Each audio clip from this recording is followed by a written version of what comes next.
रेहाना और रवि की शादी के वक्त रवि के पास कुछ नहीं था। रेहाना, तुमने मुझसे शादी करके एहसान किया है। मुझसे ज्यादा तो तुम कमाती हो। अरे तो क्या हुआ, एक दिन आएगा रवि कि तुम खूब पैसा कमाओगे। मुझे तुम पर पूरा विश्वास है। रवि और रेहाना खुद को स्टैंड करने के लिए पूरी मेहनत करते। रेहाना, मैं नौकरी नहीं करना चाहता हूँ। तो कोई बात नहीं, मैं नौकरी करके घर चलाती हूँ, तुम बिजनेस सेट करने की कोशिश करो। एक दिन रेहाना, तुम जानती हो, मैंने जो विज्ञापन बनाने वाली कंपनी खोली थी ना, उसे बड़ी ब्रांड का ऑफर आया है। अब हम लोगों के दिन ब्यारे न्यारे हो गए हैं। मैं जानती थी रवि कि एक दिन तुम सेटल हो जाओगे। रवि का काम अच्छा चल जाता है। एक दिन वो रेहाना से कहता है, रेहाना, अब हम लोगों का बच्चा भी हो गया है। बहुत छोटा है वो।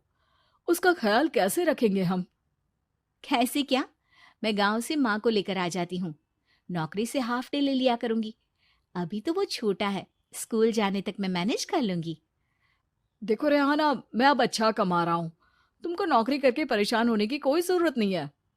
अरे कैसी बात कर रहे हैं, मैं अपनी लगी लगाई नौकरी कैसे छोड़ दूं? और मैंने तो सुना है हम लोगों को कुछ ही महीनों में सरकारी नौकरी मिल जाएगी। सरकारी नौकरी में कितना कमा लोगी?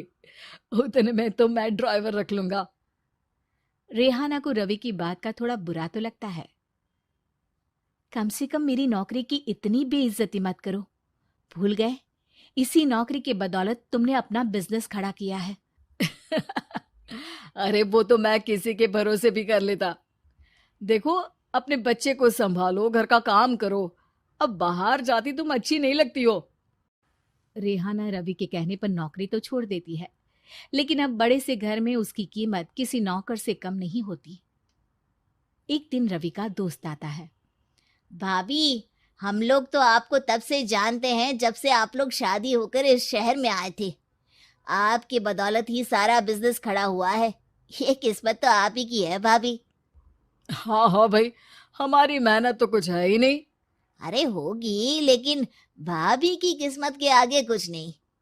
दोस्त वहां से चला जाता है, लेकिन रवि का गुस्सा सातवें आसमान में होता है। देखा कैसे बोल रहा था? अरे बिल्कुल अच्छा आदमी नहीं है ये। कैसी बात कर रहे हैं आप? प्रशांत भैया तो बहुत अच्छे इंसान है रवि। कैसे उन्होंने हमारे मुश्किल वक्त में हमारा साथ दिया था। अरे था पैसा तो साथ दिया, नहीं तो कौन पूछता है? रवि का व्यवहार पैसा आते ही अलग हो गया। वो बंदे को बंदा नहीं समझता। घमंड से घिरे रवि ने तो एक दिन हद ही कर दी। रेहाना, मैं अब तुम्हारे साथ नहीं रह सकता हूँ। क्या क्या बकवास कर रहे हो रवि? क्या कहना चाहते हो? और क्यों नहीं रह सकते तुम मेरे साथ? देखो, मुझे कोई और पसंद है, और उसने साथ रहने पर बस यही शर्त रखी है कि मुझे तुम्हें तलाक देना होगा। रेहाना, जो कि एक स्वावलंबी महिला थी, उसने बिना देर किए रवि को कह दिया, कोई इश्यू नहीं, मुझे पैकिंग में 4 दिन का वक्त लगेगा, लेकिन तब तक मैं तुम्हारे साथ नहीं रहूंगी। 4 दिन के लिए तुम कहीं और शिफ्ट हो जाओ, मैं घर से निकलूंगी तो बता दूंगी। रवि घर छोड़कर चला जाता है। रेहाना को दुख होता है, वो रोती है, लेकिन व्यवहार से स्ट्रांग रेहाना को पति के वापस आने का और उसे सबक सिखाने का पूरा भरोसा था। फिर एक दिन, अरे शुशिका, कब शादी करोगी तुम मुझसे? यार मैंने तो सोचा था तुम शादी से पहले मुझे विदेश लेकर जाओगे, महंगी कार दिलाओगे। अरे सब दिला दूंगा, लेकिन पहले मुझसे शादी तो कर लो। हाँ हाँ, क्यों नहीं। मैं कुछ दिनों के लिए अपने मम्मी पापा के पास जा रही हूँ और लोगों से अपनी शादी की बात करूंगी। अरे शुशिका, कैसे रहूंगा मैं तुम्हारे बिना? अब तो शादी ही होने वाली है हम लोगों की। शुशिका रवि को छोड़कर चली जाती है। रवि घर आता है, जहां रेहाना को ना पाकर उसे सब अजीब लगता है। घर तो रेहाना के बिना कुछ नहीं है। बच्चे की याद भी आ रही है। चलो एक वीडियो कॉल कर लेता हूँ। रवि रेहाना को वीडियो कॉल करता है, लेकिन रेहाना फोन नहीं उठाती। रात को सोते वक्त मन कर रहा है मुन्ने को गले लगा लूं। चलो कोई ना, शुशिका से शादी के बाद मेरे और भी बच्चे होंगे। अगले दिन रवि ऑफिस जाता है, जहां टीना खड़ी होती है।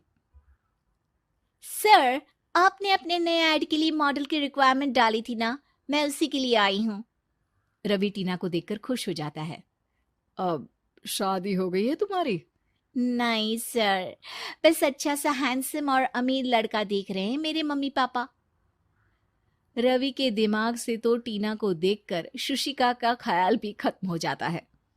अरे यार, ये लड़की मिल जाए कितनी सुंदर है। शुशिका तो इसके आगे कुछ नहीं है।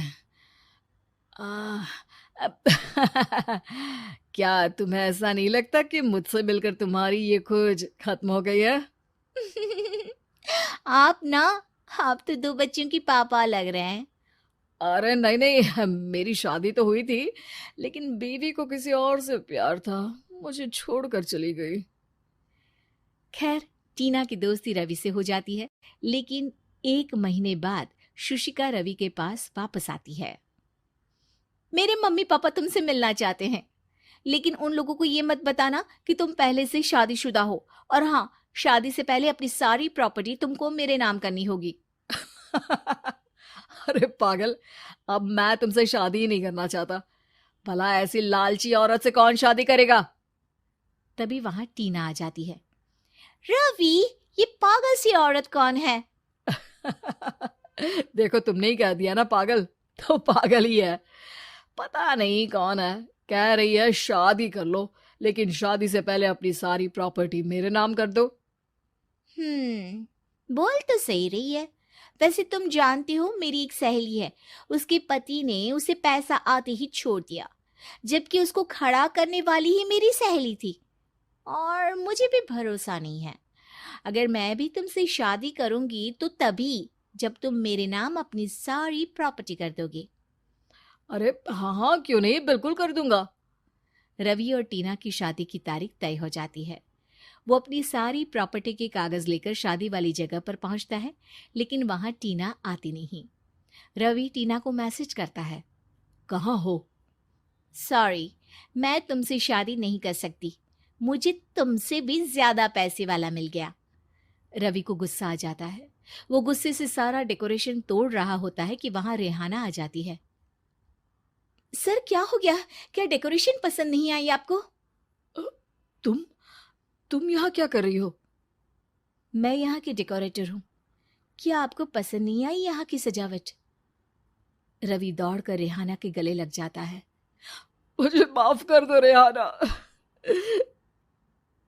रवि रेहाना के गले लग जाता है और रेहाना टीना को थैंक्स का मैसेज करती है।